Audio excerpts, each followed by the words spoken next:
It's a Thursday, and a group is trekking through the woods off St. Stephen's Church Road. Their goal? To see firsthand what all the fuss is about. That's why we're speculating. Solving the mystery, or trying to anyway. About 5% back. Don't that one look like it's across that draw, and they're slowing up water? Now, for what, I don't know. Oh, the draw there? A lot of times they built those rock walls just to hold dirt and keep it from washing any deeper. You know, if they had a field here, they would have kept it from that was erosion control back then. Well, what I was thinking, check dams, just to go all the way. Right. It ain't holding a lot of water back. It wasn't a dam. But riddle me this. My granddaddy always said there was a blacksmith shop. Paul Earnhardt had a blacksmith shop down there at the yard of the old two-story house. Mm-hmm. The water comes under the road. We were just speculating a while ago that maybe this was to dam the water up to keep it from having water for a week and having water for maybe a month back up. But those rock walls don't hold water. No, there ain't no way. No. Ain't no way. If they did, if they did, there'd be water there now. Because the trees ain't taking it up. It'll start running that way. Yeah. That's the way it's Wonder where it goes. You'll find plenty of interesting things on the 600 plus acres of diverse land off St. Stephen's Church Road. The site near Mount Pleasant will be the home of a new county nature park. It has a variety of unique natural features. But something else out there has drawn interest, and it's not so natural. Several hundred feet of meticulously stacked stone walls. The structures have puzzled county workers and residents. There are plenty of questions, but two things are clear.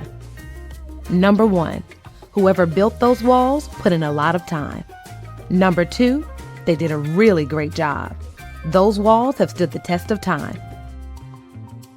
After joining a field trip to see the walls firsthand, we sat down with Cabco team members and property neighbors to get some answers. I'm Dominique Clark, and on this episode of Did Y'all Hear, we're investigating the mystery of the St. Stephen's rock walls. Okay, so we'll start with you guys and ladies.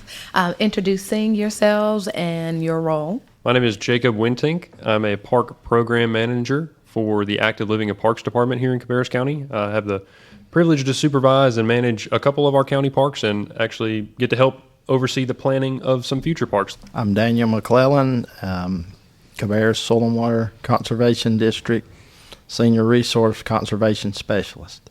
And I'm Rick Earnhardt, a resident of the community and trying to help Daniel and the county with their endeavors. I'm Leona Brown. I'm a resident of the community on the other side of Mr. Earnhardt. So tell us about the park and what we can expect. The St. Stephen's Church Road property, just a little past Mount Pleasant off Highway 49. It is a newer property to us, about 616 acres, which dwarfs all of our current parks. And our current parks aren't too small. Frank Lisk, for example, about 240 acres. Rob Wallace Park, about 230, 240 acres. So this is obviously about 3 times bigger. Yeah. So a giant property by our standards and by Cabarrus County standards. It's a very unique property. There's a lot going on there. So from what I understand, this is a nature park. So this park will be a little bit different than a Rob Wallace or Frank Lisk. So can you talk about some of the things that this park will feature? Absolutely. So we're still in the master planning phase. Nothing has been decided as of this recording. We're close to the end of that process. But it's going to be a very passive nature park, almost like a nature preserve. So whereas a Frank Lisk Park, if you're familiar with that, there's soccer fields, there's softball fields, there's mini golf. That is a very active park. Now, St. Stephen's is going to be very passive, meaning you come to enjoy nature, you come to relax in nature, maybe go for a walk, go for a hike. Talking about a lot of trail mileage going in here with the size of the park. Potentially a nature center down the road where patrons can come out and learn about the ecology and the history of the area. So a lot different speed than some of our current parks. What is the county's involvement in this project? Back in probably I believe it was 1999, the county decided to do a natural heritage survey. So we're looking for significant areas that are unique to Cabarrus County, naturally occur, and St. Stephen's was one of those for the upland depression swamp and also the dry oak hickory forest. And mostly the dry hickory forest is to the west side of that ridge.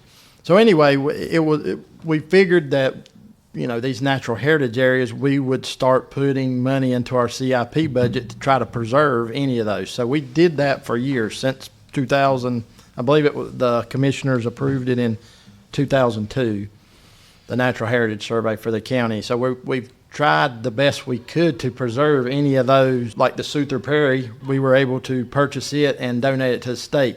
We were wanting to do the same thing up there at St. Stephen's. The property had changed hands so many times that it was hard to ever tie anybody down to, and they didn't want to sell us a piece of that property. So I'm really thankful that the county was able to do this, and then the Park Service is going to be able to manage it. Now we're involved a little bit with the bogs, but Soil and Water Board is actually responsible for the agriculture fields. There was a private landowner out of Georgia looking to develop this park as an equestrian community, and the area that this park is located, the region of the county, is very rocky, not a great place to build. The septic systems won't perk in that area, so the equestrian community wasn't really a true possibility. So that land was then sold to the Conservation Fund, and then they sought somebody, an entity that would preserve it for the long haul. That's what conservation does. So they came to the county and they struck an agreement with the county that the county would develop this as a passive nature park, and that's kind of where we are now. Back in the woods, the group has divided to conquer. Even separated, they both hit their targets. Yeah. We were on the other side of the pines here in the swamp. Okay. All right. Did y'all ever find this rock wall? Don't know. We found 4 rock walls in that one ravine. Okay. Up at toward the top. Okay. Right before you get to the pines. Okay. Well, just stay where you at, and we gotta All right. head towards the top of the ridge then. Well, holler every once in a while, so we'll holler back at you. Okay. All right. See All you. right. Can you talk about the discovery of these rock walls and how you guys came about finding it? There are several very distinct things in this park and in this property. One of them being the vast fields that we have. Then there's also vast forested acres. And then there's these bogs, these swamps on top of a hill. But also, like you mentioned, there's several rock walls that are throughout the property.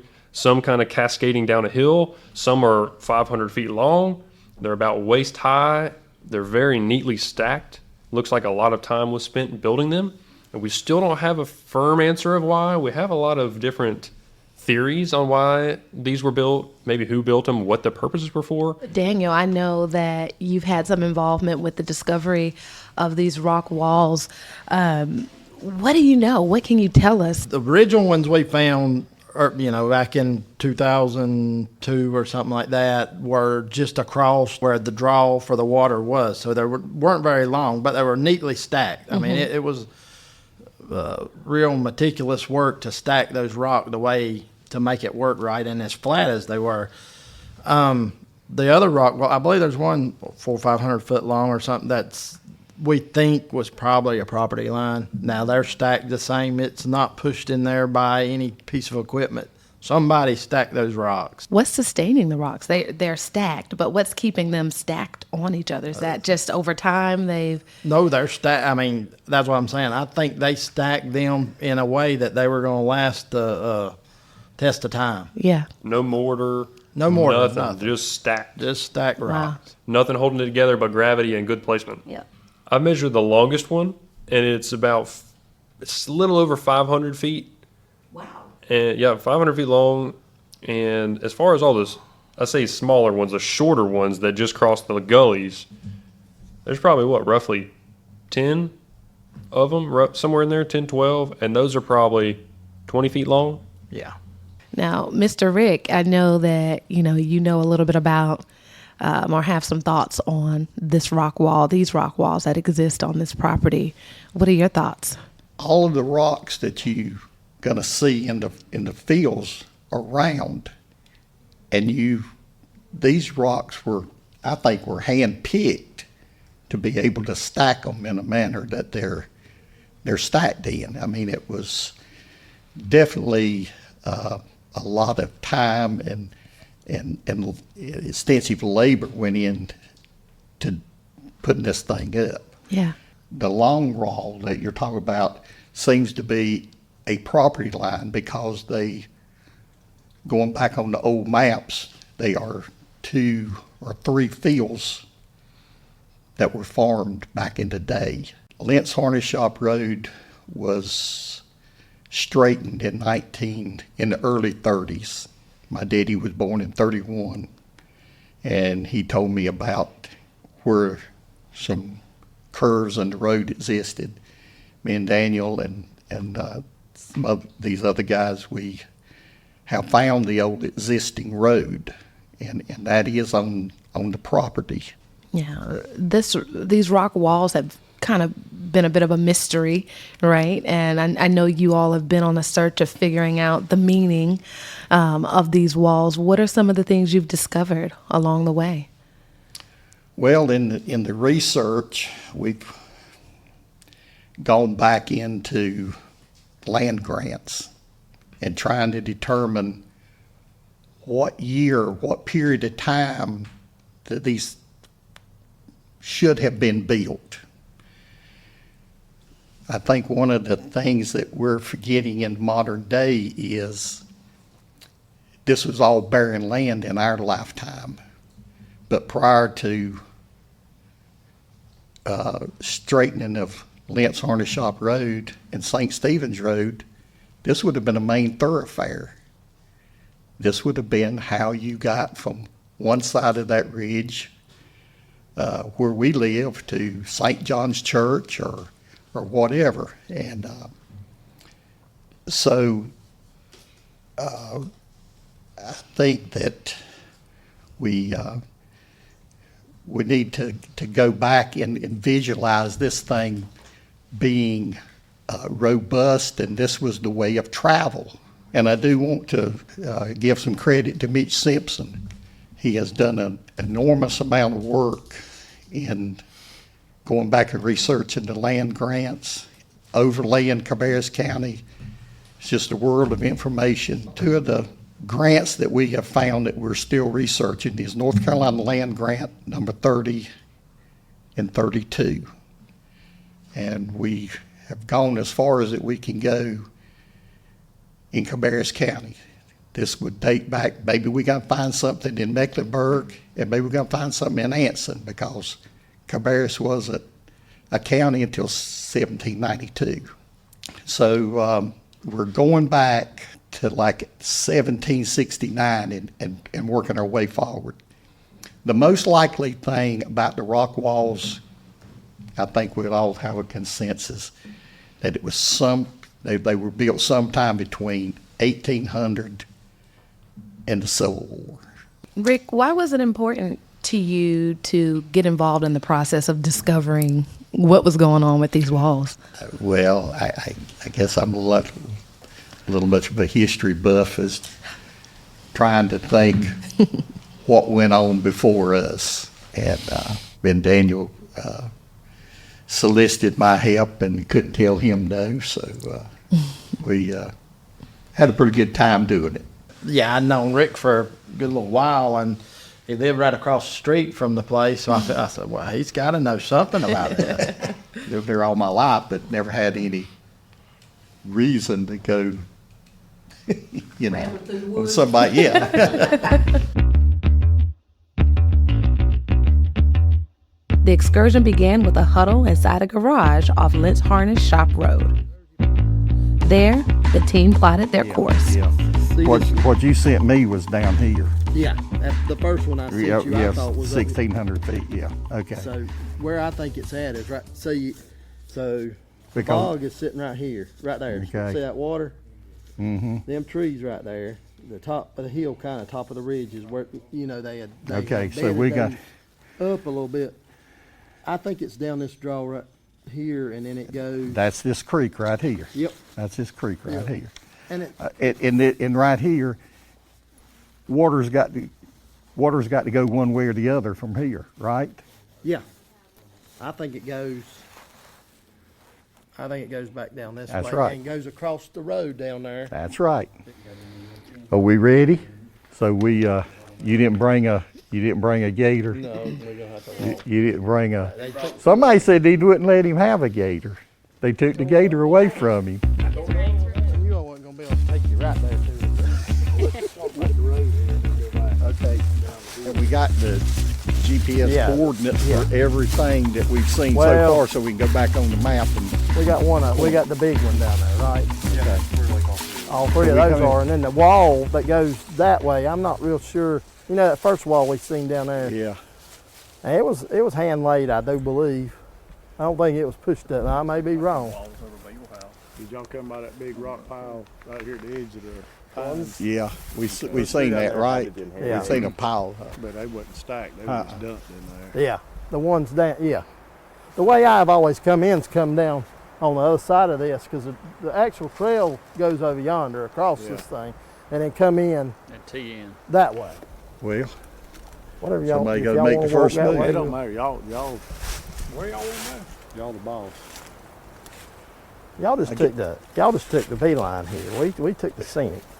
Well, we got That's to the what I'd rocks say if I got lost too. I ain't gonna say I was lost. I always know we I'm knew at. exactly where it's at because we had GPS coordinates.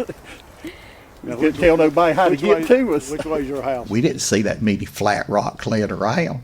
No, because in the ag fields, you're more looking at your slate and some thinner rocks. But up in the woods, you've got a lot of really pretty quartz rock, and a lot of what's in those walls is the quartz, the bright white rock. But everything else in the wall is all the same type of rock. I'm no geologist. I don't know exactly what type it is. Maybe y'all do. But it's all the same kind, very meticulously picked. Maybe they picked it out of an ag field in the past, if it was tearing up their plows, or maybe it was getting in the way of grazing of the cows, and they were just trying to clear it out and do something neat with it. I'm not positive. But that's the thing. You stick a plow in that ground, especially my pasture, you don't do that because it just brings out rock. They look like potatoes, and they're round.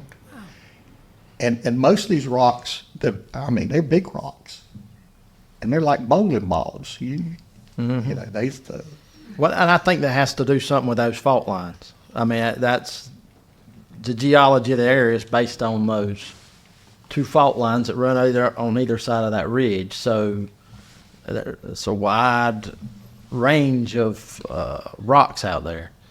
And what gets me is those rock walls are still the same today, I'm pretty sure, as they were when they finished them off. I mean, I was just pulling up a picture so I could show Leona that they're pretty much like I believe they were left and still look pretty good. And Daniel, you've told me a handful of times you think this might be in some way the property and the ridge connected to the Uaris, maybe kind of the start of the Uaris. That's what I'd been told. Yeah. Yeah. Wasn't my original idea, but I've been told by a couple people that they think that may be the start of the Uari Mountains in that. And that makes sense with the direction it's going and the fault lines and everything else.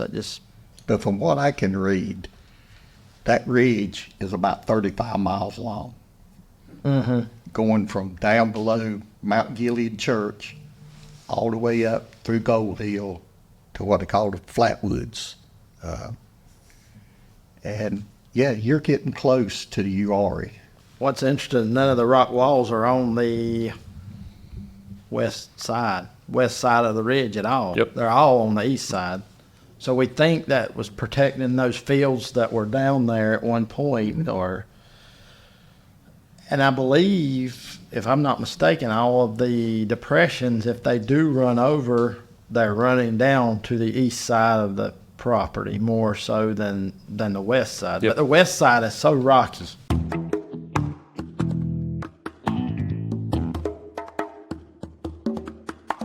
Okay, so after all this, what's the answer? Yeah, throughout the time researching this property and our many site visits to it and taking out many different people on the visits with us, whether that be ecological experts or park neighbors, some varying theories have been thrown out there.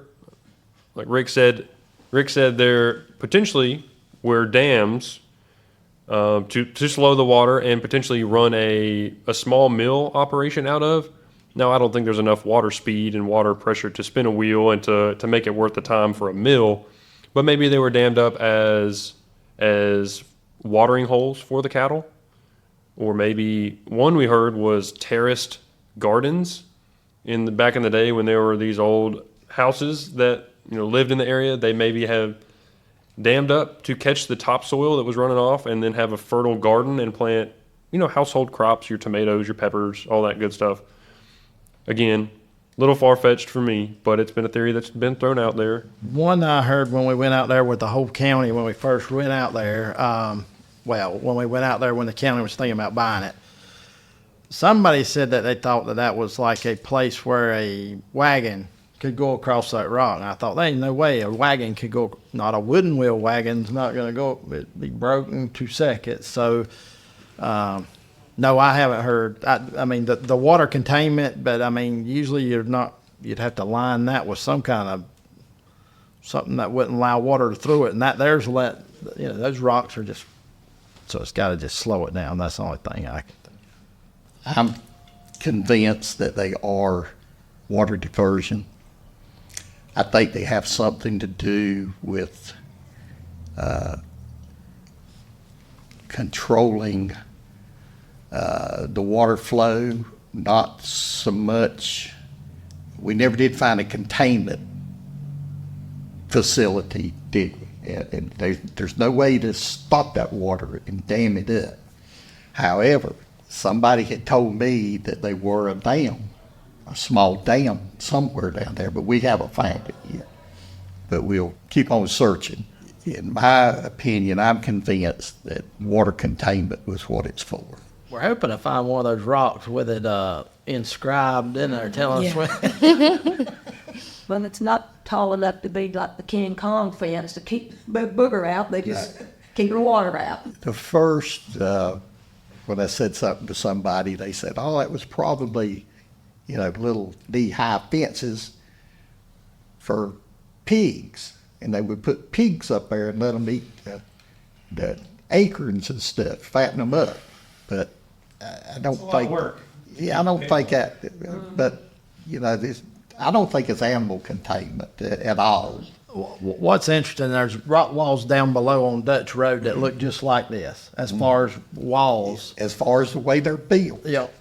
And those were retainment walls. Mm-hmm. Now they could hit those could have been animal containment over a period of time and all the erosion out of the fields from plowing the fields. All right, I think in Rick's youth, he decided to stack some rock. No.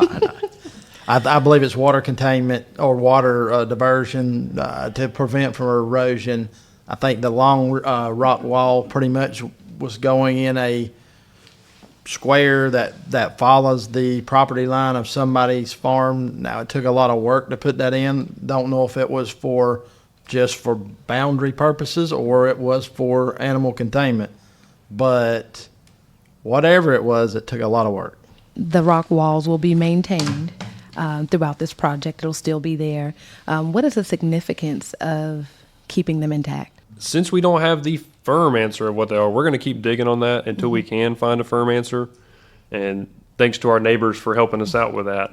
But whenever we find that final answer, it's going to be a highlight along a trail with some educational signage. So as you're meandering through the woods and taking in the beauty of the property on a trail, you can pause by one of these walls, read a blurb of history about it, and hopefully come to appreciate why it's there and appreciate and understand the need to keep it there, just to honor the past and have that as an educational feature in the park. And what about the park itself? Where do we go from here? Right now, we're working on finalizing the master plan, the conceptual plan for what this property will turn into. Been working with a contractor named Benish, is the site design company. After that, we'll take it to the Board of Commissioners for their approval. If approved, we'll move forward with phasing that process out. Phase 1, for example, you build some parking lots and some trails. Phase 2, for example, you build some more trails and potentially some picnic shelters. Phase 3, for example, you're looking at potentially building a nature center and set that timeline for when the funding's available. So depends on approval, depends on funding, but hopefully, and there's no timeline on it yet, but hopefully get some patrons out on the park within 5 years, ideally. Rick, are you, or both of you, are you all looking forward to the park coming and what it'll bring to the community? Beach houses, solar panels, anything. Yeah, I think this was the best fit for that land. Oh, yeah. And I think it'd be great for a lot of other people to enjoy it because it's definitely undisturbed.